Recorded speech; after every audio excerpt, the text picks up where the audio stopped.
Balik lagi teman-teman, kita jumpa lagi di channel kesayangan kita, channel Ngobrol Olahraga. Jadi hari ini apa sih yang mau kita bahas ya? Jadi kita mau membahas ngobrol-ngobrol santai nih mengenai tim nasional Indonesia kita ya di olahraga sepak bola tentunya. Nah, jadi ini adalah sebenarnya sedikit update juga ya. Sebelum kita ngobrol-ngobrol, jangan lupa dong diklik dulu ini subscribe ya, di subscribe dulu, di like juga boleh ya kalau ini cukup menghibur, cukup informatif. Jadi posisi Indonesia sendiri ini ya akan saya munculkan standingsnya di sini.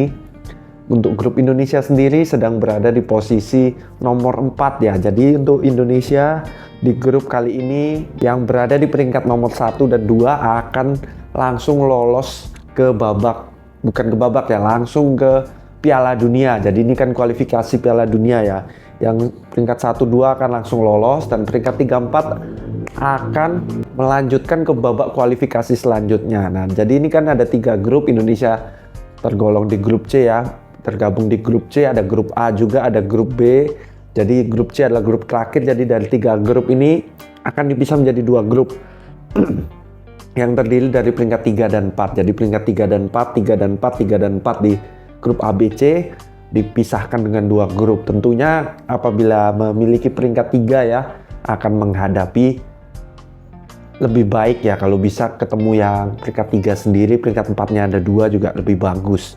Nah, jadi Indonesia sendiri alangkah baiknya kalau bisa di peringkat 3. Tapi seperti yang teman-teman lihat di sini, poinnya Indonesia sedang ketinggalan ternyata dibandingkan peringkat 3 sekalipun, yaitu Saudi Arabia yang kemarin Indonesia kalahkan ya.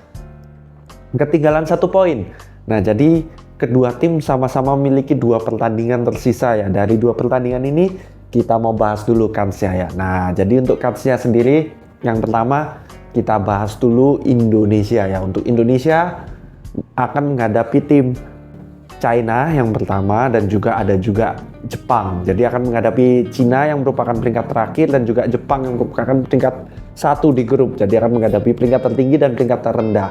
Untuk kans Indonesia sendiri untuk menghadapi China menurut saya ya sudah wajib menang ya, tidak boleh kalah. Karena China memang seharusnya levelnya di bawah Indonesia. Ini kan saya tampilkan ini yang di bawah negaranya itu ya, di bawah bendera itu adalah harga daripada pemain, kumpulan semua pemain, harga transfer market, harga pasaran transfer marketnya digabungkan menjadi satu, lalu itulah harga value dari sebuah tim. Jauh ya telak Indonesia lebih tinggi. Dan dari permainan di pertandingan pertama juga walaupun hasilnya Indonesia kalah, tetapi secara permainan seharusnya Indonesia lebih unggul, secara pemain juga lebih bagus ya. Jadi untuk pertemuan kedua nggak boleh lengah lagi. Di pertemuan pertama sangat lengah ya, kena serangan balik banyak langsung kebobolan.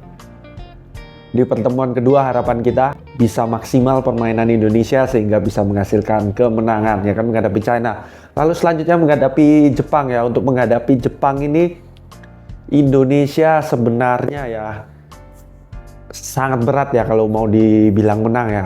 Alangkah baiknya kalau bisa menang, tapi realistisnya bakal kalah atau mungkin bisa menarget imbang ya. Kalau bisa imbang, maka Indonesia saat menghadapi China harus bisa membantai golnya sebanyak-banyaknya ya. Walaupun Indonesia termasuk tim yang susah mencetak gol, kalau bisa unggul 4 gol contohnya, atau mungkin lebih dari 4 ya kalau bisa ya, itu yang ideal. Dan menghadapi Jepang mendapatkan imbang itu hanya untuk mendapatkan kans, kemungkinan supaya bisa berada di peringkat 3. Nah, untuk peringkat 3 sendiri kita bahas ke peringkat 3-nya sekarang, yaitu Saudi Arabia ya. Untuk Saudi Arabia sendiri dia menghadapi tim Bahrain dan juga Australia. Nah, Saudi Arabia ini sangat luar biasa ya, kemarin bisa berhasil imbang menghadapi Jepang. Padahal Jepang adalah tim yang membantai-bantai ya, hampir semua tim dibantai oleh Jepang.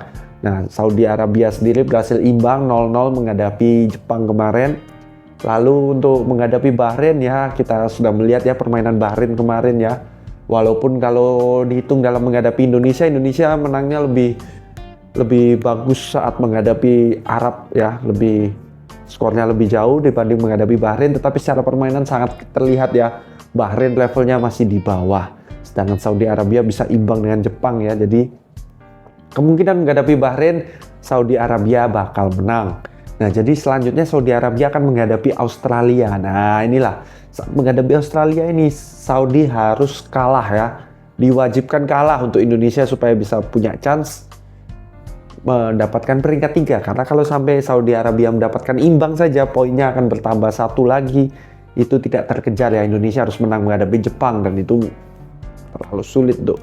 Ya perlu keajaiban kalau untuk itu, supaya Indonesia bisa di peringkat 3. Nah, jadi apabila seandainya Saudi menang dan imbang, menang dan kalah ya, mohon maaf ya, menang dan kalah, menang menghadapi Bahrain, kalah menghadapi Australia, maka poinnya akan menjadi bertambah 12 ya. Indonesia sendiri poinnya juga akan sama dengan Saudi Arabia ya. Kedua tim akan memiliki poin yang sama apabila Indonesia berhasil menang dan imbang, menghadapi China menang, menghadapi Jepang imbang, poinnya sama. Nah, jadi kalau poinnya sama gimana nih teman-teman ya?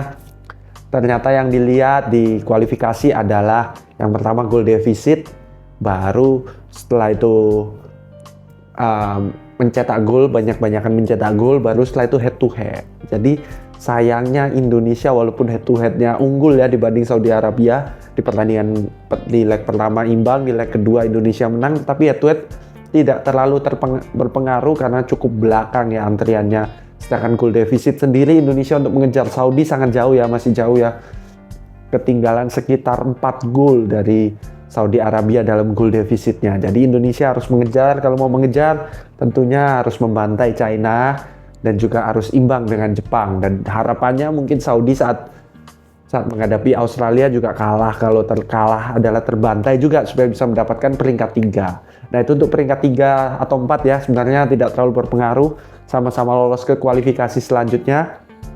Dan di kualifikasi selanjutnya ini adalah kans terbesar untuk lolos ke Piala Dunia ya, dimana di kualifikasi selanjutnya peringkat 3 dan 4 ada dimasukkan 2 grup ya. Jadi di grup ini isinya 3 tim, dan 3 tim ini akan berebut peringkat ya. Peringkat 1 akan langsung lolos ke Piala Dunia. Nah ini kans terbesar ya, Indonesia harusnya bisa kalau menghadapi peringkat 3 dan 4 bisa menjadi yang terbaik, bisa.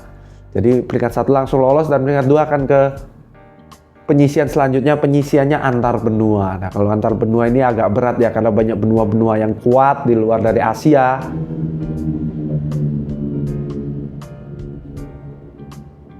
Dimana kalau secara benua Asia termasuk yang menengah ke bawah lah ya.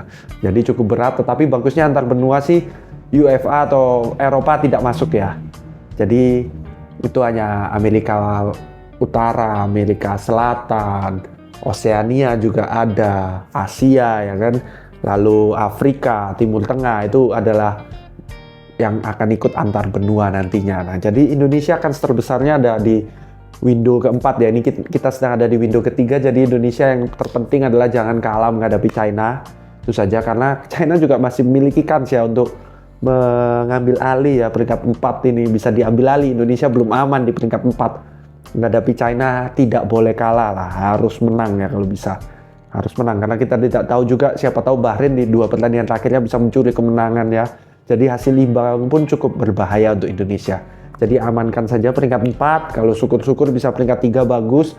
Selanjutnya di kualifikasi window keempat kita gaskan ya, kualifikasi babak keempat kita gaskan, karena di situ adalah kans terbesar, cuman 3 tim, peringkat 1 langsung lolos ke Piala Dunia, sedangkan ketiga tim ini hanyalah peringkat 3 dan peringkat 4 di setiap grup dari babak ketiga ini. Jadi bukan yang top ya, tidak ketemu Iran lah, Korea Selatan, Jepang, tidak seperti itu kelasnya. Australia juga tidak setinggi itu kelasnya. Yang dihadapi adalah sekelas-sekelas Indonesia saja. Maka sangat besar kans untuk lolos di babak keempat. Jadi yuk sama-sama kita tetap dukung Indonesia ya.